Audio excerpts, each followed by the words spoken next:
Good afternoon. My name is Gary. I'm an alcoholic and a drug addict in recovery. I wanted to talk shit. I don't even know. I could ramble on forever on these things, but I want to talk a little bit about what sobriety means to me. As a lot of you guys know, I'm dealing with the loss of my son. He passed away 3 weeks and 2 days ago in Long Beach, California, from an accidental fentanyl overdose at 27 years old. His name was Brandon. And, Brandon's life was cut short by this disease of alcoholism and drug addiction. And, I try to stay out of thinking about, why some of us die and some of us don't. And, the dangerous situations that I've put myself in the last 56 years of life. And, Brandon didn't get anywhere close to that. And, why is he gone and I'm still here? I would have gladly traded places with him, as any parent would. So I'm doing this thing sober. I've got many years of sobriety, and then I went out. And I went out, without analyzing it and breaking it all down into different bits and pieces. I went out because, number one, I'm an alcoholic and a drug addict. Number two, I wasn't spiritually fit the day I put prescribed medication in my body. And I went out, I took, I think, 90 pills in 2 or 3 days. And I was off to the races for 10 years. And then, in that 10 years, I had a year, I got 1 year of sobriety. So I had a time where I had 7 years of sobriety. I started a family. I had a period where I had 10 years of sobriety. Worked a pretty good program, and for some reason I couldn't handle the prescription medication they gave me. So that day, and I was off to the races. I was out. Be careful, guys, when you do that, and make sure you talk to people. And I would say I didn't talk to a bunch of people. I took the recommendation of my therapist at the time, and he said, just do whatever the doctor tells you to do. That was it. But I want to talk to you about sobriety today.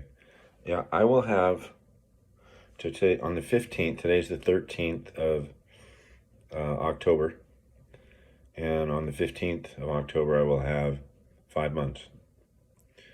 And I want to talk about the gifts and what sobriety means to me right now. Like I said, I'm dealing with the loss of my son 3 weeks ago. And the biggest gift sobriety gives me in my relationship with God, however weak, or, however that, God of our understanding, well, I don't understand. I don't understand. I just pray. I have an understanding, very limited. It's not like I'm out there studying different religions and stuff. I just have a limited understanding of what my God looks like. And it's very limited to, when you talk to somebody like Jordan Peterson or somebody like that, that studied religions, or an Alan Watts. These guys knew religion. They studied it for a lifetime. And, so I've got a limited understanding of what my higher power is and what my higher power looks like. And I pray to it every day. I pray to my God every day, most every day. And I try to stay close to my God every day. And I work the 12 steps. I've worked all 12 steps, and I work the first three all the time, almost on a daily basis. Dealing with the grief. I'm powerless over the loss of my son. It always starts with I'm powerless over alcohol and drugs, and my life is unmanageable.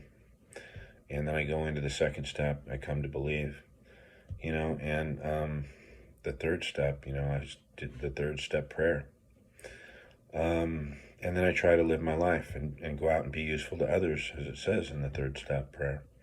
So, and I do it all very imperfectly, I fuck up all the time, whether I'm blowing up at somebody or, I've shared my stories. I'm pretty open about what an idiot I can be, right? Thank God for this program. And, I've got this mind, my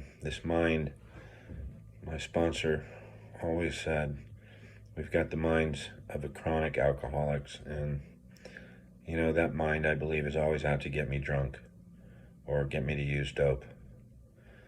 So I have to constantly battle it with the 12 steps. Okay, so what this sobriety thing has meant to me in the last, however, 5 months, right, is freedom. I have freedom from drugs and alcohol. The gifts are, there's so many to name, I'm going to miss a bunch of them here, but I'm going to give you some big ones, okay? And I'll probably leave some big ones out. I'm able to hold down a job and be valuable to a company. I wasn't able to do that at the end of my ropes, at the end of my using and drinking. I'm able to have relationships with people, loving relationships. I'm able to think outside of myself and actually help other people, right? I'm able to be there for my family and my career, my not so much my career, but my company and the people in my company, as as limited as my abilities are right now. Just being whacked with this whole thing with my son, I'm able to be there at work every day and at least function at a somewhat normal level. And think outside of myself, what would be the best thing for this company? What would be the best deal? And that's hard, man. It's, that kind of stuff is really hard. I really have to pray to get there because I want to cry all day. And I haven't cried today, but I'm sure it's coming at some point. The other thing, I'm able to, but the part about being useful, I'm able to turn this tragic, heartbreaking, gut-wrenchingly painful situation, right, into positive actions, thoughts, and actions, okay? And I can't wait till I get on my game, man, because that's when I'm really going to, be effective with my positive thoughts and actions. Right now, I'm just kind of shuffling around, but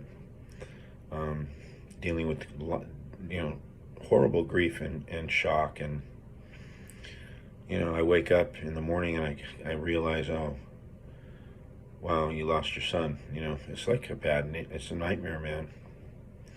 And then I've got to get up and go to work and stuff like that. And, I was, so that, that's a miracle in itself.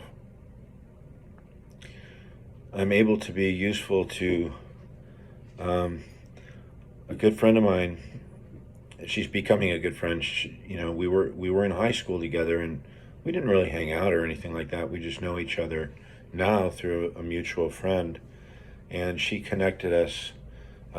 They were out here in Austin for Austin City Limits last weekend, and she's connected me with her to the I'm going to preview it on my channel here shortly, but it's a foundation that it's going to bear my son's name along with hers, and I'll get into that later. But I'm able to focus somewhat on this stuff, and this is the juice that keeps me flowing. This is what keeps me going. Like today, I walk around at work and I'm really trying hard and trying to focus and just trying to read stuff that I could usually buzz right through and pick up errors or whatever.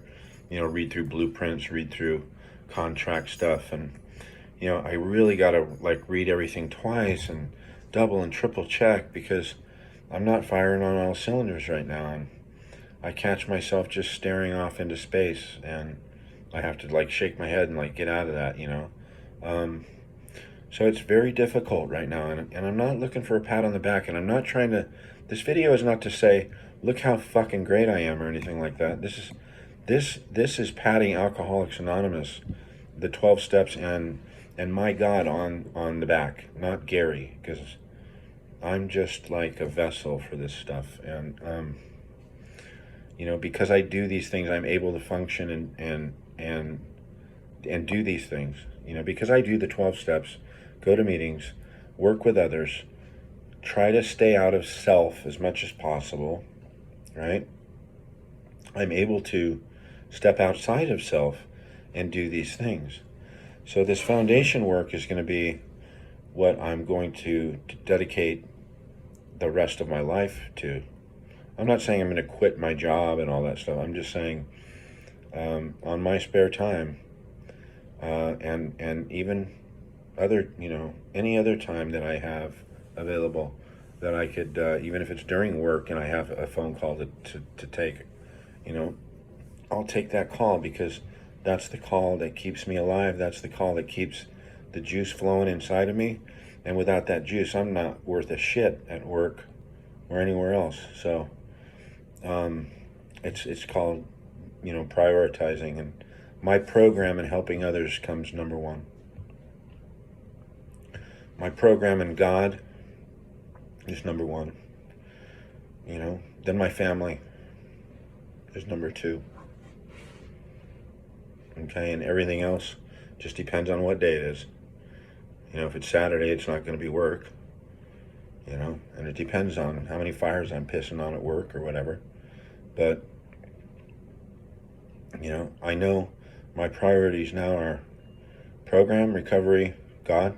It's all in one to me. And everything else. Number two is my family. And why I say my family is number two, because without this program, right? If I sat here and just worked on my family, I'm gonna end up being depleted myself. I'm gonna be depleted. I will have ignored meetings. I will have ignored step work. I will have ignored working with others. And then all of a sudden, the time is going to come where a drink or a drug looks pretty good to me, because, it took me 56 years to learn it. But that's the way I want to live the rest of my life, one day at a time, doing that in that order. Number one, God and program. Number two, family. So I'm sure my family's probably happy, because fuck, man, when I was out drinking and using, they were down at number 7 or number 5, or my family's always in my heart. I would drop anything and do anything for my family. But I went months sometimes without. I don't think I ever went months, but I went a couple weeks maybe without calling the kids. Now I'm living, within blocks of my kids. And, if my kids uprooted and left somewhere else, I'd be right behind them. I'll tell you that right now. That's how important my kids are to me. My grandson. So, I have 2 sons and a grandson. So I'm at 15 minutes exactly. And take my little chew out of my mouth. And I'm at 15 minutes, and I'm going to wrap it up here. But those are the gifts that I've been given.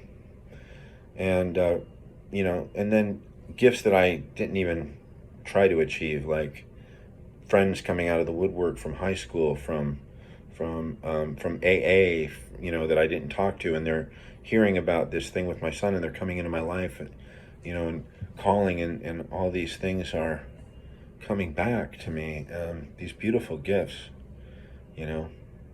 and my selfish head, I always want to well, I'm not making enough money right now, and, I think, I'm not, I want to live in a better place. I wanted to, and you know what?